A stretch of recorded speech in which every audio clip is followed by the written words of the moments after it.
Hello and welcome to this episode of The Rest is Entertainment Questions and Answers Edition. I'm Marina Hyde. And I'm Richard Osman. Hello, listeners everywhere. Hello, Marina. Hello, how are you? Oh, yeah, I'm not too bad. I'm okay. You? I'm very well, thank you. I'm very excited that we're going to talk about Heated Rivalry because it's such a phenomenon. And I find it fascinating. And also, there's been lots and lots of questions about Heated Rivalry. I had to choose this one because of the name of the writer. Benignus Logan or Benignus Logan. Either way, I love it. And he's a real person because we just Googled him just in case that we'd missed a kind of Hugh Janus type, pun. Yeah. But it's not Benignus, Benignus Logan. Thank you so much. He says, why has Heated Rivalry become such a phenomenon? The experience in the UK may well be different, but here in Australia, he's Australian, I've been struck by how strongly it has resonated across very different demographics, even though it wasn't on a streaming platform like Netflix. Talk us through what Heated Rivalry is and talk us through what a phenomenon it's been as well. Okay, it is a gay hockey romance based on some books by Rachel Reed. Oh, I thought you were going to say Rachel Reeves. No, that I think would have somehow been less of a hit. That'd be a hell of a side project, though. Yeah, I mean, she could use one. So it's a Canadian production, and they released it on HBO Max, and it's now come over here to Sky and Now, and it's only just come. It's belatedly, so we know it's a phenomenon because it's kind of. It came out at the end of last year in the States and Canada, and it's been a big thing. They had no real marketing campaign, but what they did have was a waiting fan base. It's a gay drama, but it's mostly female fans. I mean, which is interesting because straight women are the primary audience for gay romance novels, and they have been for decades. And there's lots of different reasons for that. Lots, people, they can enjoy desire and the emotions and whatever, but without that sort of feeling of gendered baggage or thinking about unable to stop thinking about yourself in that situation, anything. Anyway, by the way, gay hockey romance is a big genre. Yes, a big thing, right? And it's a subgenre, but it's a big one. And she's got a series called Game Changers. And if you look at the kind of gay hockey romance, there are literally hundreds of titles, and it's huge on Book Talk. There's various reasons, it's like a really, really tough game, but then people love the idea of kind of tenderness behind the scenes. Yes, there's a lot of sort of fighting and physical contact. But there's been a sort of, I think the last thing I read at time of recording this was that there'd been a 700% increase in sales in those titles, which, by the way, already sell really well, and we're going to come back to that. It's a good time of year for a show to come out. People have some time off, and it's very bingeable, whatever they all are. They're all under an hour, all the episodes, there's 6 of them. It is sports adjacent, that category and female love. We keep talking about that. We talk about it with something like Drive to Survive, the behind the scenes of it all. And think about things like that Hallmark collaboration with the Kansas Chiefs, where Travis Kelce plays for. Lots of these sports, which in the old days would have kind of recoiled from all sorts of different romance associations, now understand that it is bringing lots and lots of people in. And it's what's interesting is that there's something about hockey. It's the violence, it's the ballet, it's all of it. But they've even started, some of it's bled into real life. They played that Tatty song, All the Things He Said, is on the soundtrack, and they played it at a Boston Bruins game, and apparently the crowd just went utterly nuts. So what do we know about romance novels? They really shot up in popularity during the pandemic. All this sort of stuff that people don't like sex on TV. You see a lot about this, don't you? Like Gen Z, they don't want sex on TV. And I read a story recently that lots of the agencies were dropping their intimacy coordinators because there wasn't such a call for them. Well, there's a lot of sex. This reminds me a lot. First of all, I found it absolutely fascinating. Because when I watched the first few minutes of it, I thought, I've got to go back and see how this has been done. It's okay. We know it's based on these books. They meet in the first second of this show. They meet in the first shot of this show. These two guys, it's them on their own around the back somewhere. There's immediately a vibe. I mean, you're not under any you get into story so quickly. Then the announcers, then they cut somewhere else. Some hockey announcers are doing the exposition, telling you that this is the Russian bad boy, this is the Canadian all-star, whatever it is. Are they the people in the Russian and Canadian? Yeah. Okay. They tell you their character. The hockey announcers effectively tell you their characters. Then it's 6 months later. They're constantly things are saying 3 weeks later, 6 months later, whatever. Then you see it's the draft, and they're looking longingly at each other. So the draft is the bit in ice hockey when you decide who plays for which in teams. any sport where the teams bid for the kind of best players, and everyone's and all of that is in the first 3 minutes. Okay, in the first episode, there's no meaningful B plot whatsoever. So I'm really interested in that kind of thing because I just remember watching things first with my children, like films that have been made quite a long time ago. And I did notice a sort of restlessness because you get into setup used to take ages and you didn't get into story till quite late. Then you started seeing like all the Marvel years where you get right in the middle of it, right from the start. And James Bond always used to do that. There'd be like a really hot action sequence and then a cold open. But I used to think, I wonder if they'll ever be able to watch anything slowly build. And they can actually now. Having said that, there is none of that here whatsoever. Okay, you get right into it right from the very start. There's no possible doubt what show you are watching exactly when more than 20 seconds of the show has passed and you know exactly what it is. You've got gay, you've got romance, you've got hockey straight away. I'm watching rivals. a gay hockey romance. There's so much exposition because people just tell you what the characters are. It's incredibly simplistic, but it is compelling. It reminds me a lot of Mills and Boon stories in that you always knew that there'd be, it was formulaic. There's like 3 instances of sex in each episode. That used to be the case in Mills and Boon. I can't remember. We used to read these at school and, it'd be like page 51. They'd first, it's often that rivals to lovers. And they were both trope. Ice hockey players, Mills and Boon. Mills and Boon. Yeah. Mills and Boon, yeah. That's where they met. And then they used to get more raunchy, those books. And oh my God, my girls at school will remind me. Oh, yeah, they call them Temptations. They're Mills and Boon. They probably have gay romances in Mills and Boon now. I don't even know if they do, but they probably do because this is a big thing for a big female audience. So I'm interested in that about this show. The other thing I'm interested in, which I've seen a couple of people say, is why is the show not on Amazon Prime? Okay, what do we know about Amazon apart from it's the Everything Corporation? They have all of this data about what people buy and what people are actually reading, what they're interested in. Why don't they just make the shows? Yeah. I mean, you probably don't need to be Amazon Prime and have the internal data to see all these things. But that thing that you often talk about, which is like these old white executives greenlight these shows that are sort of things that they think ought to be on television or whatever it is. And that's not always the case. Of course it isn't. And that's a complete, is a big generalization. But saying, what about we greenlight a gay hockey romance? Because by the way, gay hockey romances are really big. And you'd be like, what? Okay.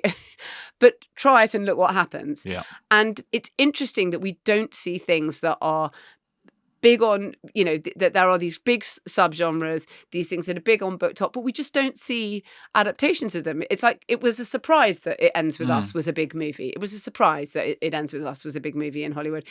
These things, even there's like, Colleen Hoover's got some people to go out some movie theatres, has she? I'm surprised. The Housemaid, Freedom McFadden. Yeah. People who are reading 12 Freedom McFadden books a year are happy to go and see her in the theatre. In which Sydney Sweeney is looking really young and hot, and she's doing really. I mean, people want to see these things.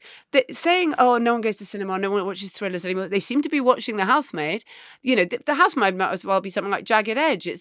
There's no different from things that people were watching 3 or 4 decades ago. I mean, a controversial take would be, if you let the auteurs decide what people watch, then it's an issue. And actually, sometimes when you let the execs decide what they watch by looking at data, sometimes you get hits. Yes. It doesn't. You know what? Not all the time. Not all the time. But there has to be a happy balance somewhere. But isn't it odd that we haven't yet seen a single breakout mega hit of romantasy, a genre that has been ruling the waves in terms of readership for and propping up half the rest of publishing? Isn't it weird that we haven't actually seen something? And there are lots of things that you could say are within that genre. I get it, but they're not like something. Twilight, you might say, is the sort of. Yeah, but that's a while back now. I'm talking about this current wave of it all. Absolutely. And what you're not watching. The big new Netflix thing isn't a romancy thing. By the way, lots of these things are in development, and I'm not trying to say that they've completely missed this trend. Of course they haven't. That would be too obvious. But it is odd that some of the things and some of the currents, they just don't surf on them. And I'm really interested as to why not. And I'm interested.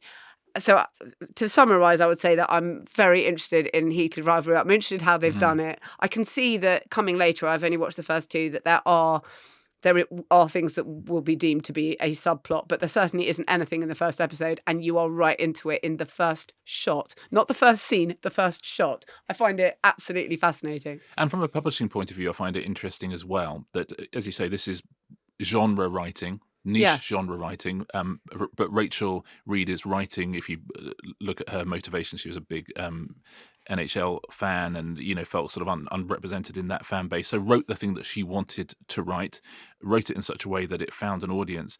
And I'll always say, to authors, don't write the thing that someone else tells you to write. Write the thing that you love, right? Because you literally never know. When Rachel Reed started writing these 8 years ago, if you'd said, oh, by the way, this is the woman who's going to get like a massive TV deal and it's going to have the biggest, the hugest TV hit, it wouldn't have occurred to anybody. The stuff that really breaks through is stuff that's written from the heart, that's written well and is written from the heart.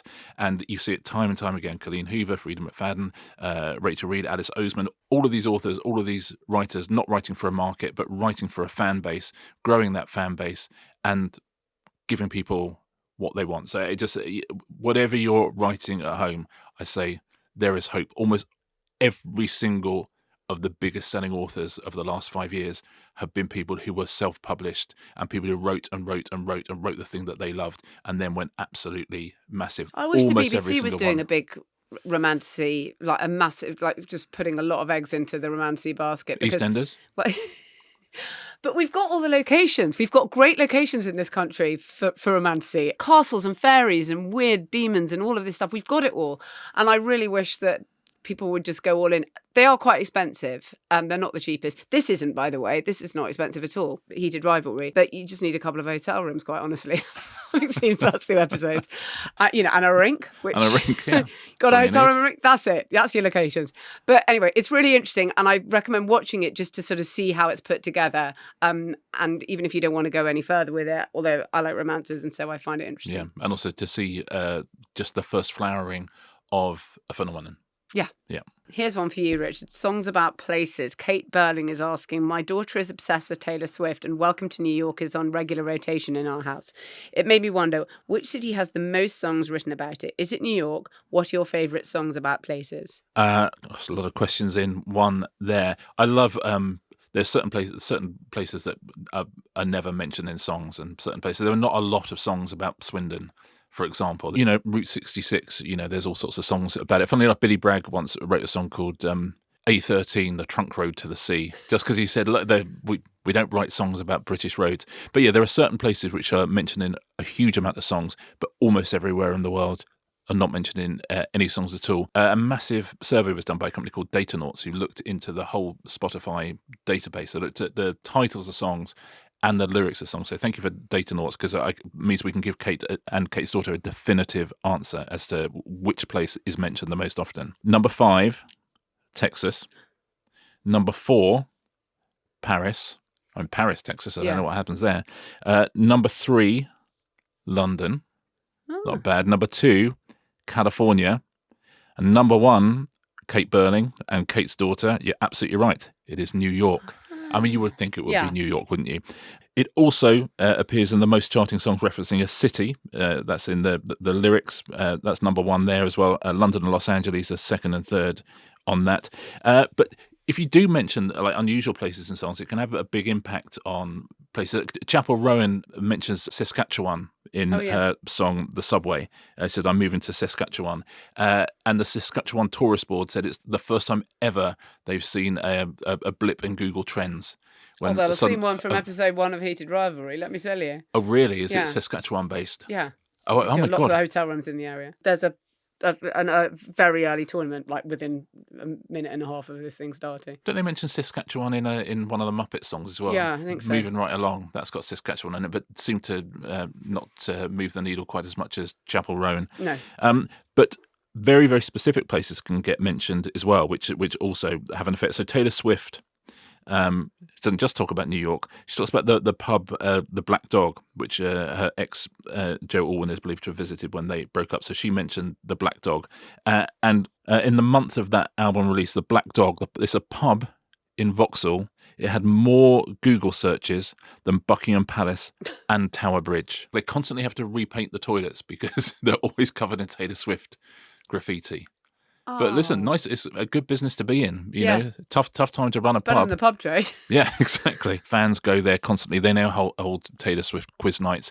There's a cafe in LA which is, if you're ever in LA, it's a wonderful place for breakfast called the Beechwood Cafe.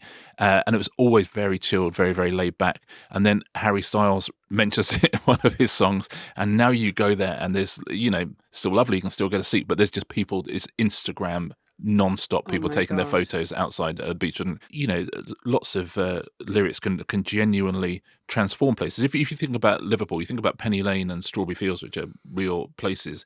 I mean, those are huge tourist meccas. It's just a street, and it's a street and an area, and there's huge tourist meccas. The Eagles song "Take It Easy," which Jackson Browne wrote, has the lyric "Standing on a corner in Winslow, Arizona," which is a famous thing. And there is actually now Standing on the Corner Park in Winslow is a theme park based on that song. So, what's the theme? A girl, my lord, in a flatbed Ford. What? Oh no, and it's not like a theme. Like, it's not based on the song. They just a theme park with roller coasters and things, but it happens to be on a corner in Winslow, Arizona, because the idea of being on a corner in Winslow, Arizona, it seems so magical because of the song. And now there's like a roller coaster there. Yeah. It's not really the vibe of the song, is it? Well, it sort of is. No, it's the open road. It's like it's American cheap gas, your birthright, driving around. The trouble is, next door is Hotel California, and there's you literally can't get out.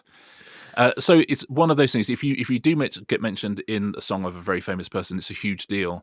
But not if you are New York or London or Paris, which get mentioned in pretty much every song ever. But yeah, New York, in terms of lyrics and in terms of song titles, is the most cited place in the world. So, Kate, you are absolutely right. I love it when they mention place names. Right. Shall we go to a break? Let's do that.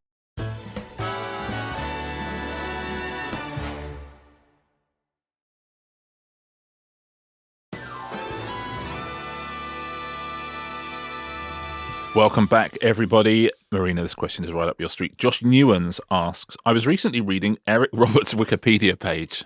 Yeah, that's come on. It would have taken a while, let me tell you. That's a Restless Entertainment listener, isn't it? And found he has over 735 acting credits, including 45 films in 2024. How does he manage this? Does his agent just say yes to everything? Are other actors just lazy? Great question. It is a great question, and I really actually like Eric Roberts as a look, as a performer. He's Julia Roberts' brother. He's Emma Roberts' father. But you're right. He's appeared in the most American movies of any actor, and his career is really interesting. He was, early on in his career. I mean, he has got that great look. He should be in a Quentin Tarantino film. And I think he would be the sort of person that Quentin Tarantino would have a kind of cult crush on. So maybe in Tarantino's last film, I hope he finds something for Eric Roberts. But he was in good movies like Runaway Train, Star 80, and quite a lot of bad movies. Like that one was, well, not when I say bad movies, I've watched it about 16 times. Sylvester Stallone plays an explosives specialist and he's the baddie. Oh, I thought he was playing someone who works at a hospital. Yeah, just a consultant, just an ENT. The specialist will be with you soon. He would be of interest. You'll never guess who the specialist was. He would have been interested in ENT because he had a massive coke problem, and he's the first to talk about it. And that's really what got in the way of his career. He also had a car crash, but particularly in the 80s, he was a big coke addict, and he got the reputation that he was difficult, etc. Okay. Let me say, as you see for that credit list, he is no longer difficult. Yeah. Right? He said the reason he does this is he says he loves working and he wants to work. And he said he got in real frustration at one point and he said to his agent, I'll take anything as long as there's one good thing about it. His wife told him to do music videos. So he does like The Killers, Mr. Brightside. I mean, he's done amazing. He's done Akon, Mariah Carey, Rihanna. And he now sometimes can get between 3 movie roles a day.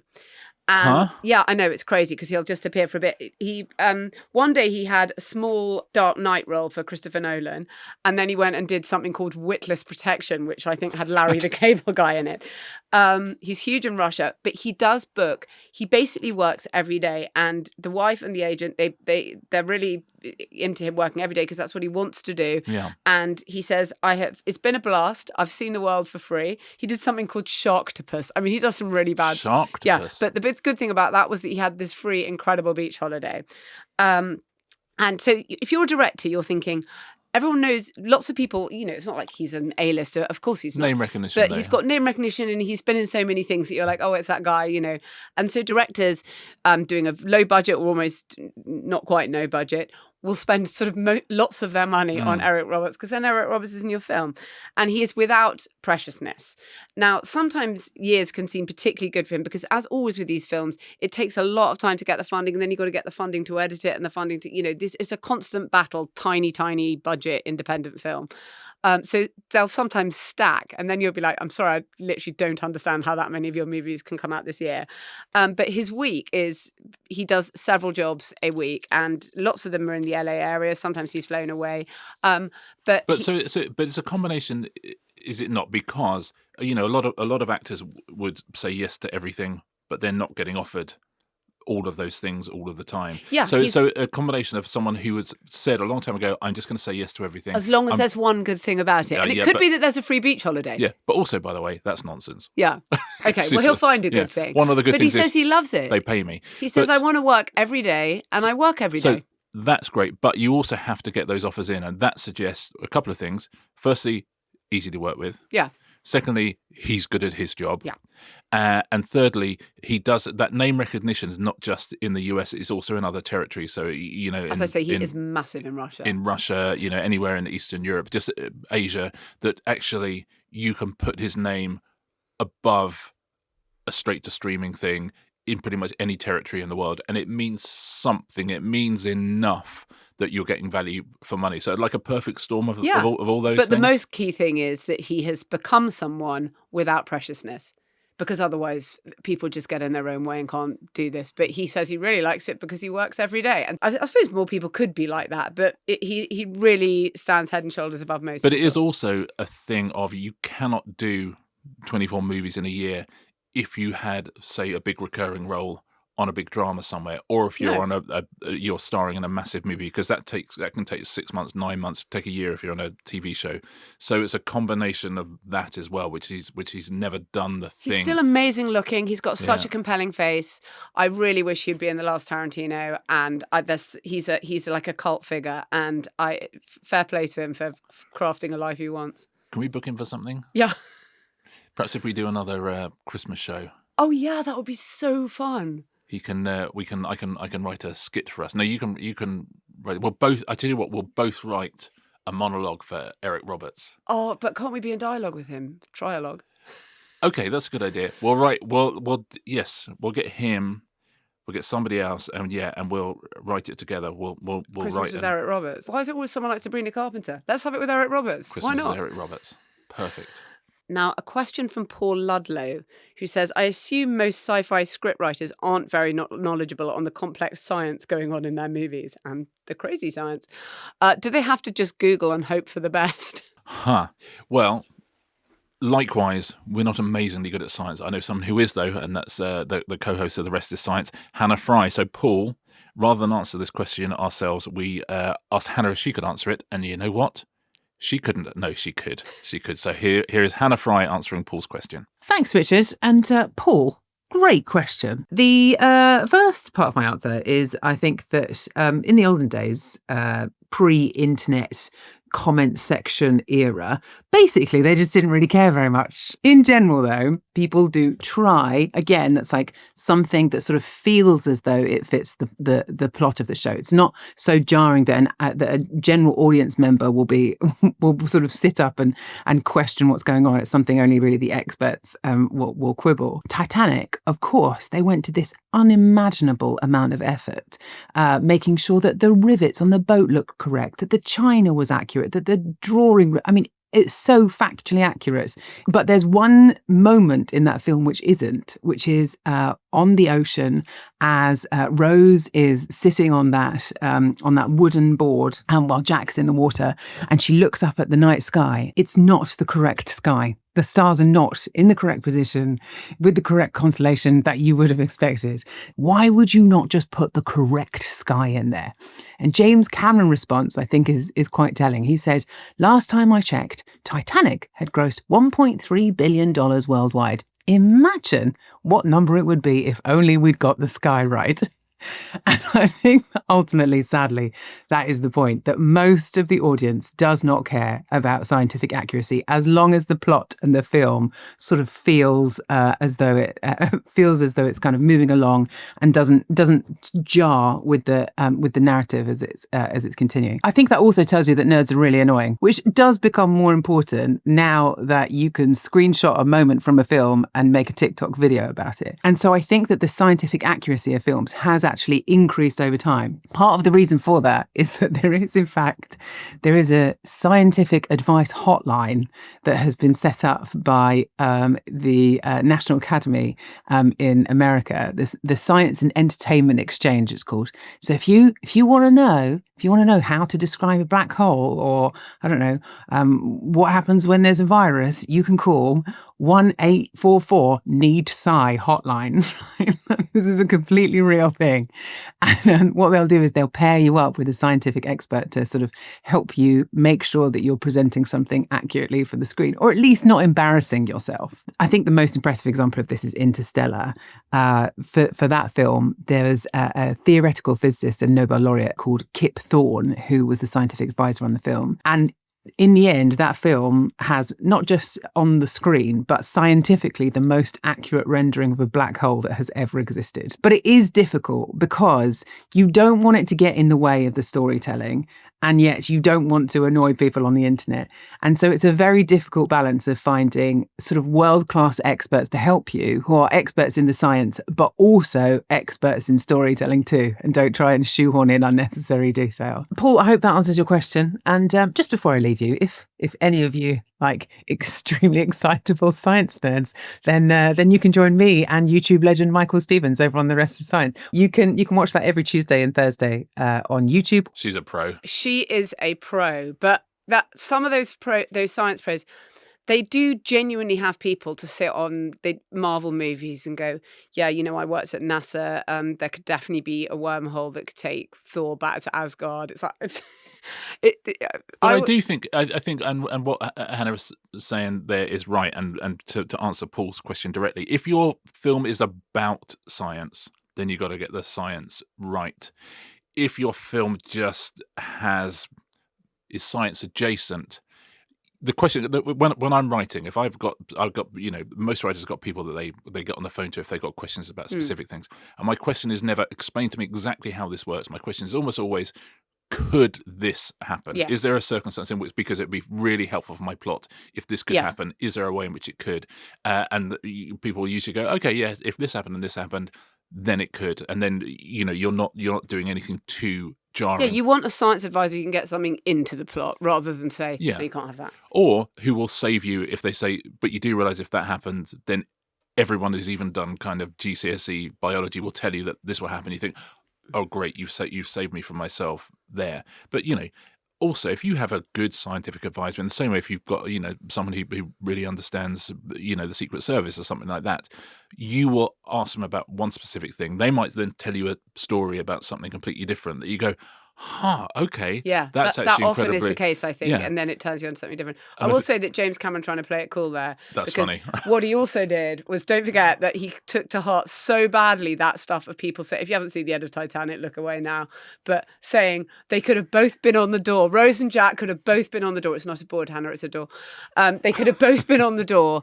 And he was so annoyed by people saying, so it's all just rubbish, the end of this movie, that he ran it as an experiment, not with Winslet and DiCaprio, who were unavailable for a second dunk in the tank, saying, and as you now see, the door would have sunk and it would not. So no, it is what happened is exactly accurate, and that is the only way the movie could have ended. It is the only way the movie could have ended. But scientifically, according to an experiment he ran, it is also the only way. But you I love would that as he well. did it so much. I love him. No, I do as well, because you do get people who go, oh yeah, but, and you go, no, but I promise I've thought of this. But often if you are talking about some esoteric industry, sometimes I won't do my research, and I'm aware that if you're a very specific person in a very specific job, you might look at something and go, yeah, but in the same way that I'll read sort of novels that are written by great writers, and the second they stumble into anything I know about, which basically is television, you go, no, but that couldn't happen. That wouldn't happen in that way. They wouldn't be made in that way. Yeah. But no one else is thinking that. Nobody else is thinking that. Your only job as a writer or a director or an actor is to not take someone outside the story. And so it's make sure it's possible. If it's something really niche, you can probably just get away with it, and just make sure you don't do anything glaringly stupid. But everyone, every director, every writer has an amazing group of advisors. People are always, if you ring someone up, people are always happy to help. People are always, I've got lots of writers who go on ride-alongs with the police or, going into, local lawyer's office and stuff like that. People are always interested and excited to get involved in someone's movie or someone's book. People really, really want to give their advice. Oh, here's one that I sense could either be the short version or the 3-day version, Richard. Daz Brown says, Richard, what is your biggest quiz show pet peeve? Which format convention would you kill off? What are my quiz show pet peeves? I would say a couple of things, which people have got better at actually recently. Explaining the rules. Stop it. Get to the first question much quicker. I was watching The Floor the other day, the new Rob Brydon thing, which is based on the big American show, and they get to the first question pretty quickly on that. But the biggest pet peeve that still remains is, what would you do with the money? No, two things. Okay. Like I said, who are you? Where are you from? What we do with the money? Who are you? Where are you from? You have to do a bit off, because you have to have some human connection. Some people don't want to know anything about people, but people do. There's a new quiz on ITV at the moment, new daytime quiz called Time is Money with Sarah Davies, who's very good. And on that, you have 3 words to introduce yourself, and that's quite good. Oh, that's because good. You can do it whatever you like. You can say where you're from, who you are, what you do, your personality, whatever you want to do. So you get the vibe of somebody. But what would you do with the money is a thing that occasionally is useful. Okay, so occasionally you go, if someone's about to win £7,000 and is spending on it, and they've got a great story. Yeah. By all means, include that in your show. That's interesting to me. But sometimes things are done at such a sausage factory that you go, oh, and this is the bit where we ask what you do with the money. And you go, well, most of the time it doesn't matter. I don't, most of the, if it's a small amount, amount, if they're having a kitchen extension, I literally don't care. Or if it's they'll do it on shows where you've just won £200 between 3 of you. They do it on Money for Nothing, the show I love, where you go to the tip and you recycle stuff. They'll give someone £15 and say, what will you do with the money? And you think, as a producer, you do not have to hit every single beat every single time. If someone says to you while you're filming, oh my God, I'm so glad that I've got this £200 because actually, do you know what? A friend of mine did this favour for me and I want to surprise him and do this. That's a nice bit of television. Do that. If someone goes, oh, I maybe go for a meal. Yeah. Then I'm going to Monte Carlo and I'm going to put it all on red. Exactly. I'm going to hire a prostitute. Yeah. You do not need to have it in there. You don't have to be a slave all the time to what someone is going. We can imagine what someone's going to do with £15. Yeah. Right? They're going to put it in their pocket. That's what they're going to do. And the next time they need £15, they'll go, oh, I've got that £15 in my pocket. That's what they'll do. That's my pet peeve. On all quiz shows, on all game shows, I know what you're trying to do. You're trying to give us empathy. But if you haven't worked out a way to give us empathy without saying, what would you do with £15, then You've got a problem. You've got a problem. Exactly that. So if there is a great story, put it in. You do not always have to keep that in the edit. Okay? You do not have to. We can imagine what they'll do with the money. It's so lazy, and it isn't a way of encouraging empathy. I don't think. There are a million different ways to do that. So that, Daz, is my short version of my quiz show pet peeve. Oh, very happy to do a longer version. Yeah. Oh, yeah. At another point. But yeah, what would you spend £15 on? That's my big pet peeve.